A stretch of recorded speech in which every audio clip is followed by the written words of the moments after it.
നമസ്കാരം. ചരിത്രഭൂമികയിലേക്ക് സ്വാഗതം. 9 മാസമായി ബഹിരാകാശത്ത് കുടുങ്ങിയ ബഹിരാകാശ യാത്രികരായ സുനിത വില്യംസും ബുഷ് വിൽമോറും ഇന്ന് ഇന്ത്യൻ സമയം പുലർച്ചെ 3:30 തിരികെ ഭൂമിയിലെത്തിയിരിക്കുകയാണ്. ഇന്ന് പുലർച്ചെ 3:27 ക്രൂ 9 ബഹിരാകാശ ദൌത്യ സംഘത്തെ വഹിച്ചുകൊണ്ട് സ്പേസ് എക്സ് ഡ്രാഗൺ ഫ്രീഡം പേടകം മെക്സിക്കൻ ഉൾക്കടലിൽ ഇറങ്ങിയത്. ഉടൻ തന്നെ സ്പേസ് എക്സിന്റെ MV മേഗൻ എന്ന കപ്പൽ പേടകത്തെ കടലിൽ നിന്ന് വീണ്ടെടുത്തു. കപ്പലിലേക്ക് മാറ്റിയ പേടകം പിന്നെയും തുടർ പരിശോധനകൾക്ക് ശേഷം തുറന്നു. ആദ്യം നടുവിലിരിക്കുന്ന നിക് ഹേഗ്, അലക്സാണ്ടർ ഗോർബുനോവ് എന്നിവരെയാണ് പുറത്തിറക്കിയത്. ഇതിനുശേഷമാണ് ഇന്ത്യൻ വംശജ സുനിത വില്യംസിനെ പുറത്തെത്തിച്ചത്. കൈവീശി കാണിച്ച് ചിരിച്ചുകൊണ്ടാണ് സുനിത വില്യംസ് പുറത്തിറങ്ങുന്നത്.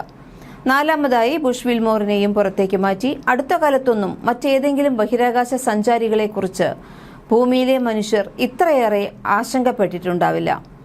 286 ദിവസങ്ങളാണ് ഇവർ ബഹിരാകാശത്ത് കഴിഞ്ഞത്.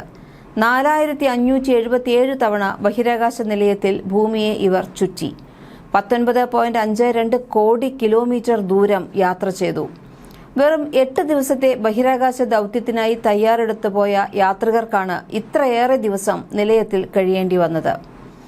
ചൊവ്വാഴ്ച രാവിലെയാണ് അന്താരാഷ്ട്ര ബഹിരാകാശ നിലയത്തിന്റെ ഹാർമണി പോർട്ടലിൽ നിന്ന് സുനിത വില്യംസും ബുഷ് വിൽമോറുമടക്കം 4 ബഹിരാകാശ സഞ്ചാരികളുമായി പേടകം പുറപ്പെട്ടത്. നാസയുടെയും സ്പേസ് എക്സിന്റെയും മേൽനോട്ടത്തിലായിരുന്നു 17 മണിക്കൂർ നീണ്ട ഈ യാത്ര. റീ എൻട്രി ട്രജക്ടറിയിൽ നിന്ന് ഭൂമിയുടെ അന്തരീക്ഷത്തിലേക്ക് തിരിച്ചിറക്കുന്നതിനായി എഞ്ചിൻ പ്രവർത്തിപ്പിച്ചതിനു ശേഷമാണ് ഒരു പേടകം ഭൂമിയിലേക്ക് തിരിച്ചിറക്കുന്നതിന്റെ ഏറ്റവും സങ്കീർണമായ നിമിഷങ്ങളാണ് പിന്നീട് നടന്നത്. അന്തരീക്ഷത്തിലേക്ക് അതിവേഗം നീങ്ങുന്ന പേടകം. അന്തരീക്ഷവുമായുള്ള ഘർഷണത്തിൽ പേടകത്തിന് ചുറ്റും ചൂട് വർദ്ധിക്കുന്നു. തീഗോളം കണക്കെ പ്ലാസ്മ പാളി രൂപപ്പെട്ടു. ഈ സമയം പേടകവും കൺട്രോൾ സെന്ററുമായുള്ള ആശയവിനിമയം തടസ്സപ്പെട്ടു. താപനില വളരെയധികം ഉയർന്നു. ഈ സമയത്തെല്ലാം കൽപ്പന ചൗളയെ ഓർമ്മപ്പെടുത്തുന്ന രംഗങ്ങളാണ് ഉണ്ടായത്. നിമിഷങ്ങൾക്കകം പേടകം അന്തരീക്ഷം കടന്ന് ആകാശത്ത് വീണ്ടും പ്രത്യക്ഷമായി. ആശയവിനിമയ ബന്ധം പുനഃസ്ഥാപിക്കപ്പെട്ടു. എല്ലാം നല്ല നിലയിലാണ് എന്ന റേഡിയോ സന്ദേശം സഞ്ചാരികൾക്ക് ലഭിച്ചു. നിശ്ചിത ഉയരത്തിലെത്തിയപ്പോൾ ഡ്രോഗ് പാരച്യൂട്ടുകൾ താനേ വിടർന്നു. ആയിരക്കണക്കിന് കിലോമീറ്റർ വേഗത്തിൽ ഭൂമിയിലേക്ക് പതിച്ചുകൊണ്ടിരുന്ന പേടകത്തിന്റെ വേഗം നിയന്ത്രിക്കുന്നതിന് വേണ്ടിയാണ് ഡ്രോഗ് പാരച്യൂട്ടുകൾ ഉപയോഗിക്കുന്നത്. പതിയെ പാരച്യൂട്ടുകളിൽ തൂങ്ങി പേടകം അറ്റ്ലാന്റിക് സമുദ്രത്തിൽ വന്നിറങ്ങി. 4 പേരെയും വഹിച്ചുകൊണ്ടുള്ള SpaceX Dragon Freedom module കടലിൽ ഇറങ്ങിയപ്പോൾ എല്ലാ സുരക്ഷയും US കോസ്റ്റ് ഗാർഡ് ഉറപ്പാക്കിയിരുന്നു. എന്നാൽ ഇവരുടെ എല്ലാം കണ്ണുവെട്ടിച്ച് പുതിയ ചില അതിഥികൾ അവിടെയെത്തി. വലിയ ഡോൾഫിനുകളായിരുന്നു അത്. ഈ ഡോൾഫിനുകൾ പേടകത്തിന് അരികിലെത്തിയ കാഴ്ച നാസയുടെ ജോൺസൺ സ്പേസ് സെന്റർ കൗതുകത്തോടെ തന്നെ എക്സിൽ പങ്കുവച്ചു. മെക്സിക്കൻ ഉൾക്കടലിൽ ഇറങ്ങിയ ഡ്രാഗൺ ഫ്രീഡം പേടകത്തെ വരവേറ്റത് US കോസ്റ്റ് ഗാർഡിനോടൊപ്പം ഡോൾഫിൻ കൂട്ടവുമാണ്. പേടകത്തിന് സമീപത്തുകൂടി ഡോൾഫിനുകൾ നീന്തി തുടിച്ചു. സമീപത്ത് US കോസ്റ്റ് ഗാർഡിന്റെ ബോട്ടുകളും സ്പേസ് എക്സിന്റെ കപ്പലുമുണ്ടായിട്ടും അതൊന്നും വകവയ്ക്കാതെ ഡോൾഫിനുകൾ ഡ്രാഗൺ പേടകത്തിനരികെ നിന്ന് വിട്ടുമാറാതെ നിന്നത് വിസ്മയകരമായ ഒരു കാഴ്ച തന്നെയായി മാറി. 9 മാസത്തോളം മൈക്രോഗ്രാവിറ്റിയിൽ കഴിഞ്ഞ അവർക്ക് ഭൂമിയുടെ ഗുരുത്വാകർഷണവുമായി പൊരുത്തപ്പെടുന്നതിനുള്ള പിന്തുണയും വൈദ്യസഹായവും നൽകാൻ ടെക്സസിലെ ഹൂസ്റ്റണിലുള്ള നാസയുടെ ജോൺസൺ ബഹിരാകാശ കേന്ദ്രത്തിലേക്ക് ഇവരെ കൊണ്ടുപോയിരിക്കുകയാണ്. ഭൂമിയിലേക്ക് മടങ്ങിയെത്തിയ ശേഷം 2 ബഹിരാകാശ യാത്രികരും പൂർണ്ണമായും സുരക്ഷിതരാണെന്ന് നാസ സ്ഥിരീകരിച്ചു.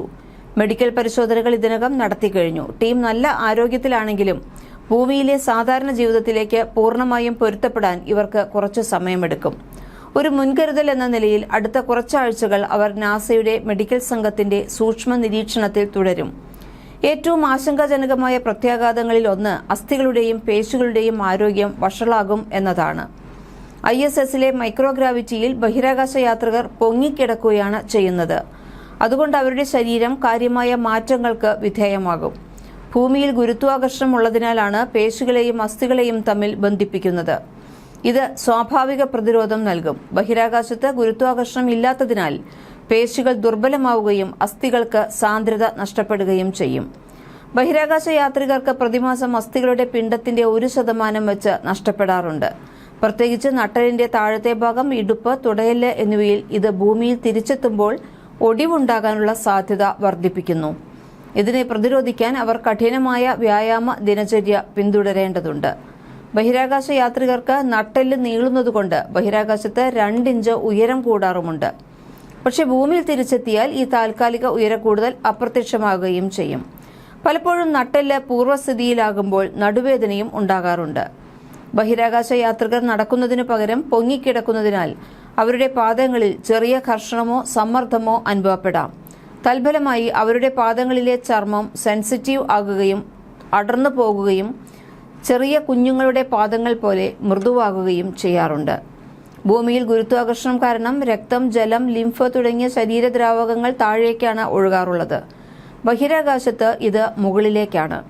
മുഖത്തെ വീക്കം, മൂക്കുവേദന, തലയോട്ടിക്കുള്ളിലെ മർദ്ദം എന്നിവയ്ക്ക് ഇതെല്ലാം കാരണമാകും.